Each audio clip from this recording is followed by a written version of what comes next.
नमस्कार शेतकरी बंधूंनो. अहो एवढ्या पावसाने शेतकऱ्याचं नुकसान अतिशय जास्तीत जास्त नुकसान केले पावसानं. या शेतकऱ्याला काय ना काय सरकारकडून मदत मिळावी. विमा भरून घेतलेला आता ह्या शेतकऱ्याकडून ई पीक पाहणीचं काम चालू केलेलं आहे. ई पीक पाहणी भरपूर स्तरावर चालू आहे, पण काय काय कारणामुळे अडथळा यायला लागला ई पीक पाहणीला. काहीतरी चुकीचे झालं आहे काय, पुन्हा प्रयत्न करा असं म्हणा लागले. पण शेतकरी ह्यापासून वंचित राहू नये. जास्तीत जास्त करून आपण शेतकऱ्यासाठी काय ना काय मदत व्हावी. ही पीक पाहणी करून घेणं शेतकऱ्याने गरजेचं आहे. बघा म्हणलं एवढं हातागताशी आलेलं पीक आता गुडघे एवढं पाण्यामध्ये आहे. काय करावं या शेतकऱ्यानं? या शेतकऱ्याकडं बघून दुःख होतंय, कारण की शेतकऱ्याची कथा व्यथा कुणाला कळत नाही हो. त्यासाठी शेतकरी व्हावं लागतंय.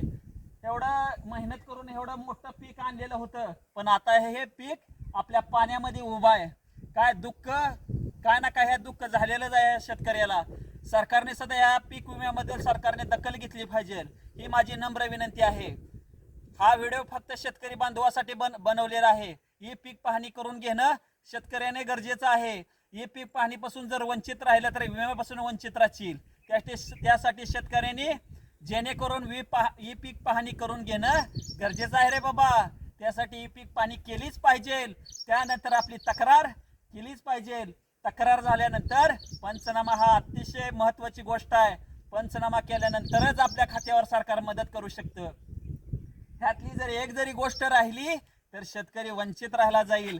त्यासाठी माझं शेतकरी बांधवांना सांगणं आहे की आपली ई पीक पाहणी, आपली तक्रार आणि पंचनामा करून घेणं आणि फॉर्मर ID काढणं हे शेतकऱ्याने गरजेचं आहे.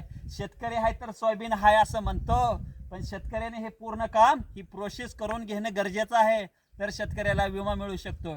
धन्यवाद शेतकरी मित्रांनो.